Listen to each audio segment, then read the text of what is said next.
आत्मदेव नाम के ब्राह्मण हुए। आत्मदेव जिनकी कोई संतान नहीं थी,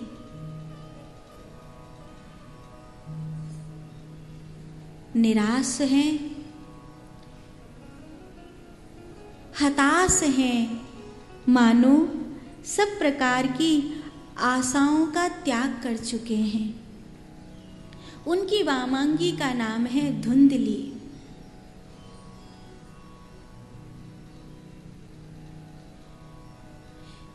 धुंधली निराश नहीं है, धुंधली अपने जीवन में खुश है। धुंधली वैसी नहीं है जैसे आत्मदेव हैं। एक बार आत्मदेव निराश होकर के बैठे हैं, तो एक महात्मा ने आकर पूछा, कथम रोदसी विप्रत्वम काति चिंतावलीयसी वत्वम स्वतरमयम स्वस्य दुखस्य कारणम। तुम क्यों रो रहे हो, तुमको क्या दुख है? तो आत्मदेव ने कहा, मेरे कोई बेटा नहीं है। तो ब्राह्मण, तुम्हारे माथे की लकीर कहती है कि तुम्हारे भाग्य में तो पुत्र का सुख ही नहीं है। तो जब तुम्हारे भाग्य में पुत्र का सुख ही नहीं है, तो तुम पुत्र लेकर क्या करोगे?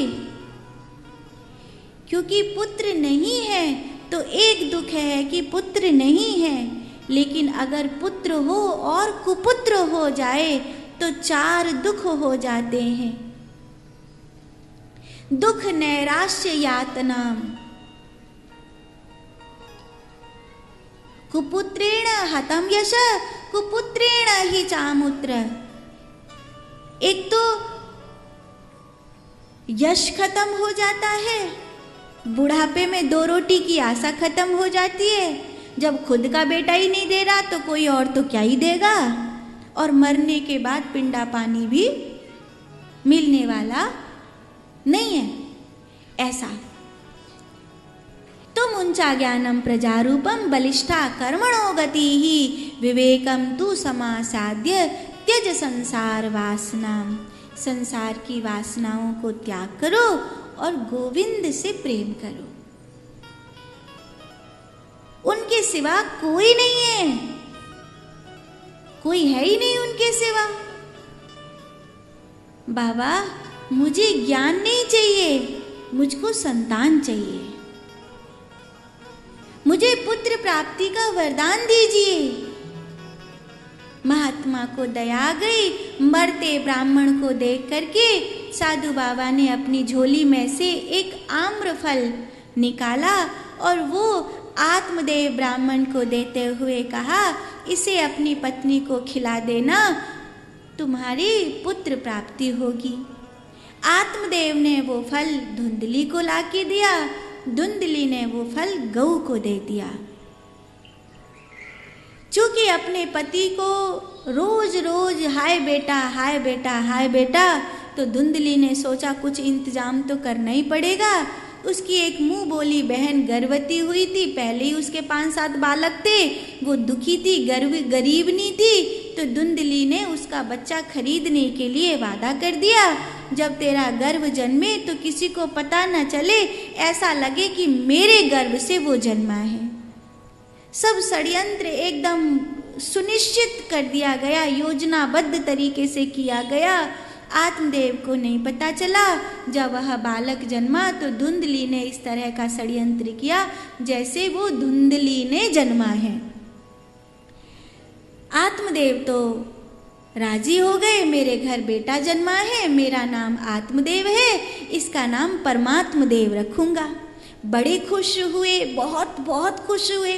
लेकिन जो बालक का मुख है, उस बालक के मुख पर ना तो संत की प्रसादी की आभा है, ना ब्राह्मणत्व का तेज है।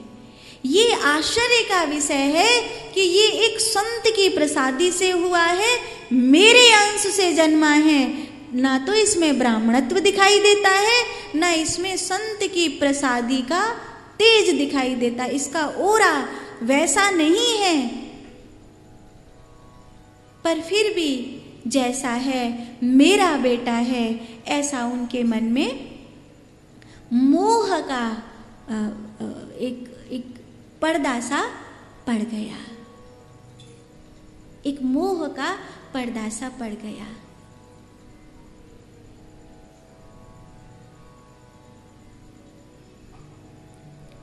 धीरे धीरे समय बीता। इधर उस गऊ ने भी एक पुत्र को जन्म दिया था जिसको संत की प्रसादी खिलाई गई थी। उसका नाम गोकर्ण रखा गया। इसका नाम रखा तो परमात्मा देव रखा गया था, लेकिन धुंधली ने कहा कि आपके नाम से नाम नहीं, हमारे नाम से नाम होगा। आत्मदेव के नाम से परमात्मा देव नहीं, धुंधली के नाम से धुंधकारी होगा।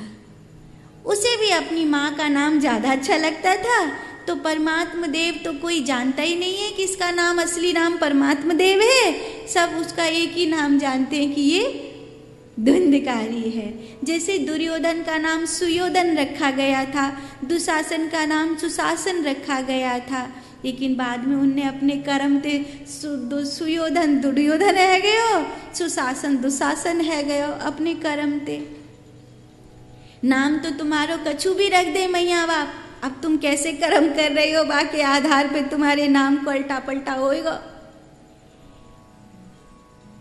एक आदमी को नाम हो ठन पाल, बिचारी बड़ी दुखी रहती, मेरे पति को नाम ठन पाल है, तो सबन ते नाम पूछो करती, देखो सबन के नाम कितने अच्छे अच्छे हैं, कोई को नाम कितनो जी है, कोई को नाम, अब मेरे पति को ठन पाल, ये कोई नाम है? का सोच के रखो। एक दिन आवा के पति ने सर्वे करवायो, चलो ठीक है देखें, देख यह जो स्त्री गोबर बीन रही है या को नाम पूछ, बहन तेरा नाम का है? तो भाने की लक्ष्मी। अच्छा। एक आदमी भीख मांग रहा, जाते पूछ जाको नाम का है, भैया तेरा नाम का है? बोला जगपाल। अच्छा। एक आदमी मर गया, अरे लोगन ते पूछो या को नाम का हो? भैया जी मरगो का या को नाम का हो? अमरनाथ। अब बता क्या करेगी?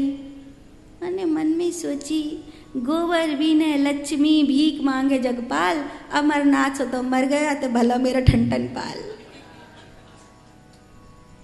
अरे तुम तुम्हारे कर्म कैसे कर रहे हो?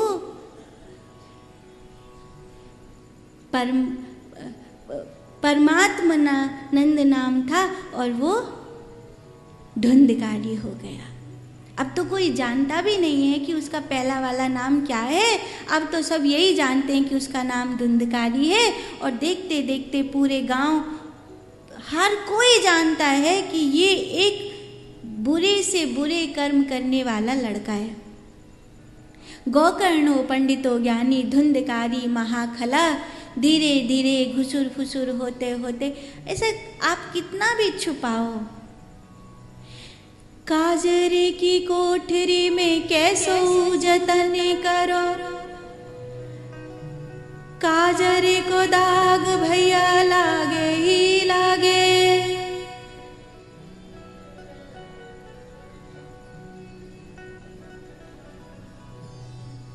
आप तारों के तेज से चांद छुपे नहीं, सूर्य छुपे नहीं, बादल छाए, चंचल नारी के नैन छुपे नहीं, प्रेम छुपे नहीं, पीठ दिखाए, दौड़ी पड़े रणधीर छुपे नहीं, दाता छुपे नहीं, मांगने आए, कभी गंग कहे सुन साहिब मेरे, कर्म छुपे नहीं धुनी रमाए, कर्म छुपे नहीं धुनी रमाए। या माथे पे खिड़की होती ना तो अब तक या धरती पे तो 2-4 अरब लोग सुसाइड कर चुके होते। भला है भगवान ने खोपड़ा पे खिड़की ना दे, नहीं तो भीतर जो कछु चल रहा है ना, कोई स्क्रीन भगवान लगा दे तो कि या के मन में जे चल रहा है सोचा क्या होता। अब ही तो भीतर भीतर गाली दे और बाहर से जे लंबी मुस्कुराहट, आइए भाई साहब बैठिए, और मन में कह रहा जी दुष्ट आयो काय कुएं जा वो तो भला भगवान ने माथे पे खिड़की ना दी, नहीं तो सबन को भीतरला बाहर आ जाता। भगवान ने इतनी खूबसूरत दुशाला उड़ाई है कि या में कहाँ चल रहा है अंदर पता ना चले का हुआ है।